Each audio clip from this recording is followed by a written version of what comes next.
Welcome to the Grace Sound Podcast. I'm Jonas. And I'm TNT Don. I'm Mike the Explosive One. Let's crack into another one. TNT. Yo. So there's a rumor, or I guess it's not a rumor. It's more of a conspiracy theory that that the internet is dead. The dead internet theory. Hell yeah, bro. I've been talking about this. So you know I love it. I mean, basically the theory is that what is it, 95% of the stuff on the internet is just regurgitated, or AI or computer generated. It has to do with that. It has to do with that, but it also has a lot to do with the profiles and the people that you actually interact with on the internet. That the idea is that those are not real people that you interact with. Oh, a lot of the bots or a lot of the commenters and all that stuff. So not only are a lot of the posts on Reddit or Facebook or Twitter AI, but also a lot of the people who comment underneath those are AI as well. Is kind of what they're going, or bots, I should say. Let's see. It says the internet, as we know, is no longer a general reflection of human activity. Instead, proponents argue that bots and AI dominate. Online content, comments, posts, entire websites generated by bots and AI. That's manipulation of information. Bot-generated content is used to manipulate public opinion, spread propaganda, distract from real issues. Decline of human interaction. There's all this genuine human interaction on the internet supposedly decreased. Because human interaction, Jonas, is dangerous. Yeah. It's dangerous. Well, yeah, you're not wrong. Enough people are sitting up here calling Luigi Mangione a hero, and the next thing you know, we get 2 terrorist attacks in a week. I mean, I'm not saying that they're connected, but I'm saying is that it could spur up a connection. The moment we had a Columbine shooting, we were concerned that there would be copycats. Yeah. Well, the reason I'm bringing this up fair enough is there is a Facebook has AI profiles that are completely fake. Yeah. And then now they're going on Instagram. Yeah. They have them too. And now they say they're managed by Meta, they're whatever. But for example, it says here that they're full-blown personalities. It says the story is so bizarre. It turns out the company's been experimenting with AI-generated user accounts since 2023. The AI pages are going viral. It says the accounts are verified, and each is equipped with a unique personality, but they're completely fraudulent. It says, for example, there's Liv. Username is...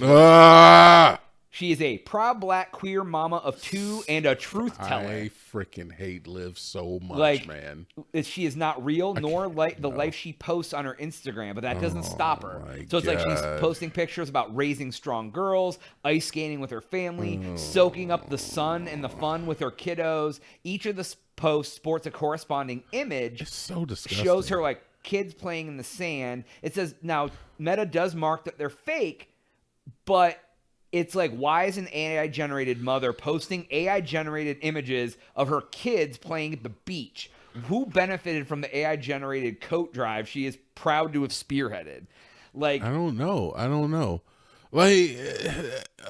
The closest thing I can think of, the first thing that pops into my mind is you remember when you used to buy picture frames? And they got some guy and woman sitting in it, holding hands? Yeah, they would just have pictures of them holding hands on a rope swing, and in the heart you see 2 kids playing with monster trucks or something. Right, yeah. The dog in a little square picture. And what was the point of that? Did that elicit some idea of oh, I'm calm, I will purchase this item? Is that what it's trying to do, is get you onto Instagram or Facebook and get you to the point where you're oh, this is inspirational, even though I know it's fake? I don't know, man. Yeah. It's so disgusting to me. I'm disgusted. It says her oldest post from back in September says, "My backyard is my happy place. I've thrown so many birthday parties, cookouts, and girls' nights in this space that I've lost count. Forever grateful for the life I live." Oh my God. And then it says, the thing is, she has not thrown any parties, cookouts, or girls' nights. No, you don't freaking say. It says Liv is following 18 accounts at the time of this writing. 13 appear to be similar AI-generated pages. There's Becca. Brian. Stop it. No more names. Advertises himself as everybody's grandpa. We are not giving these people, we're not giving these entities, we're not giving these things names, Jonas. So it's You're gonna turn me into they're gonna come for me first. You're gonna turn me against my own AI overlords, Jonas. I don't want you to do this. So the thing that's like really creepy about this to me is there's already a weird culture of like, this is how you're supposed to use social media. Like, put all your happy moments out, talk about and then they have fake accounts pushing that agenda, pushing that. What agenda though? Like the put all your moments on the internet lifestyle. Okay. Like yeah. Life is great. I love my kids. Like we're having a great when really it's just wild out here. That's actually an interesting perspective. I didn't think about it like that, Jonas, because they show such a positive outlook on posting moments of this fabricated life on to Facebook or Instagram or whatever social media site we're talking about. You're saying is that it is in turn teaching people to do so, to try to mimic this fabricated happiness. That is problematic because, as we all know, that the more you share, the worse, because the majority of the people who share things online are not going to become millionaires or famous or Instagram famous or Facebook famous, if that's even a thing. Yeah, whatever. Yeah, all the above. So honestly, there's a better chance of you just posting something that's incriminating. Well, right, or people can like manipulate you by seeing pictures of your kids or pictures of your like whatever. That's so true, dude. It's actually dangerous. Okay, I like this, Jonas. Thank you. It's dangerous. Now I'm even more pissed than I was before. So the thing that's really weird about me though is like they talk about how like, people don't know how to like connect anymore. Because everyone, quote unquote, connects via like Facebook and Instagram and all that stuff. Yeah. So what it is though is like people feel connected to each other because they're liking Sarah's post or they're liking John's post. But does John even notice you're liking his post? And then here's the thing: it's like, so then you're looking at everybody's stuff. You feel like you know about them, but they may not know anything about you. Maybe your profile doesn't come across their feed, or they don't care about you, or whatever.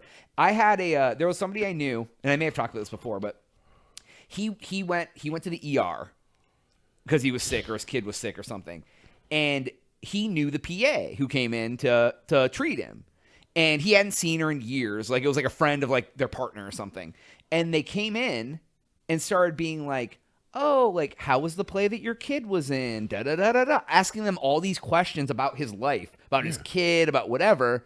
They're Facebook friends with his partner. And they knew about his life because they follow him on Facebook. And he's like, what do you mean? And they're like, oh, I see it all. And he has no clue that they, one, even knew it.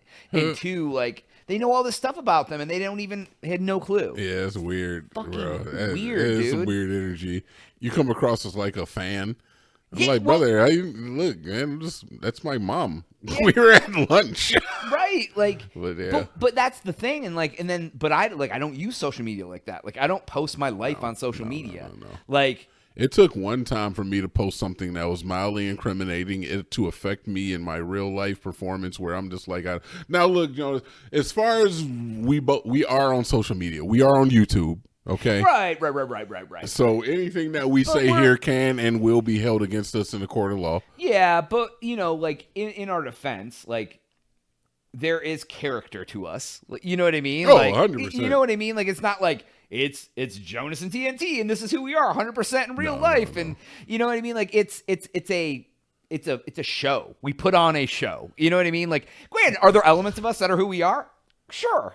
I mean, Jeffrey Epstein was just putting on a show. I mean, you ain't wrong. But you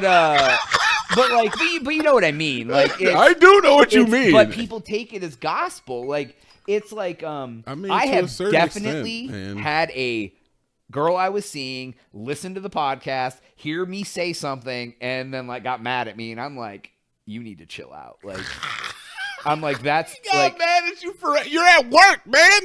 Right. At work. Right. I'm like, I don't even remember what it was. It may have been something that was real. I don't know. But like, because some of it's real, some of it, whatever. And I'm like, get the hell out of here, man. Like, dude, I would love, like, honestly, Jonas, like, I remember when we went to Vegas, the only thing I wanted somebody to say is for when we were playing craps, and somebody to say, let's go shoot her. And I got really close when we went to Circus. Yeah, what did he say? He was like, he said it to me, I think. No, he said, "Come on, shooter." He said something about you keep rolling like that, boy, or something. I don't know, something like that, dude. It was a Southern accent, and he said you keep rolling or something. Yeah, come on, shooter. Keep going, yeah, keep it going, boy. I don't know. Either way, like my dream is for somebody to come up to me in public and argue with me about something that I said on the podcast. Jonas, I swear to God, I can die happy. Like it's like a rando, just like, hey, I remember when you were talking. The problem is you wouldn't even remember what the hell they were talking about. We've done like 900 episodes. I know, bro. Like, it's like when someone posts on an old episode and they're like, "Oh, that's so funny," and I'm like, I have no clue what they're talking about. That was 8 months ago. Yeah, some of these episodes go back 7 years. Yeah, we've been doing this for so long. I know we don't get a lot of views. That's all right. We're not looking for a lot of views. I do it for fun. I do it for me. I do it for the fact. Yeah, honestly, yeah. And I suggest, like, people at home, you should try it too, man. It is good for your soul to look back on how you were coming up. I can go back to our very first video that we put up 7-8 years ago. Yeah. And I can be like, holy shit, I am the same person. I have not grown up a bit. Well, it's very funny because like you talked about this before. Like sometimes I'll like put on an old episode or listen to something like just to like hear it, and I'm like, and like we'll be talking, and I'll think about what I would say, and it's literally exactly what I say. Yeah, like that's creepy. That's creepy. Like I have not changed. Yeah, it's like, and when I originally started this, it was just me, and I was like, I'm just gonna do it and do it for myself because I want to do something creative. Like, but I think about looking back on it when I'm like 70 years old and not doing it anymore. Mm-hmm. And I'm just like sitting in a home and I'm just like, let me listen. Like, there's going to be like 10 years of me just talking about stuff.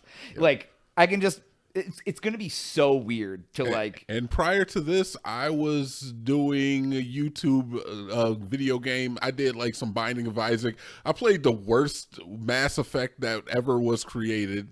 Andromeda? Yeah, I played it for like 8 hours live when it first came out, dude. It had a couple of views. Brother, we have definitely come up in the world, all right? We're doing better. We got some subs, we got some listeners. Yeah, it's fun, followers. Man. Like if you've never done it, just record something, man. Yeah. Like you should try don't say yourself. Ignorant stuff that you're gonna regret saying. Exactly. It's like a time capsule. You can always go back in as long as YouTube stands up. And you know, with everything being said, like I definitely appreciate where we are now in life. I have to say is that I appreciate everybody who listens as well. Oh, absolutely, man. Like you made it to this point in the video, you gotta thank you. Yeah, right. So, but the funny thing is YouTube is the only place that you can hear all of our podcasts because Spotify caps them at 500. Only has the last 500. So YouTube has all of them. SoundCloud is where we host them. So like I think SoundCloud has all of them. But like if you're listening on Spotify, like you can't hear. If you want to go back and hear season 1, you got to go up to YouTube to do that. And YouTube has all of our videos. There's like 4,000 videos on our YouTube channel. It's insane. So anyways, that's all the time we have for today's episode. Please make sure to like and subscribe for Jonas. TNT. Oh yeah.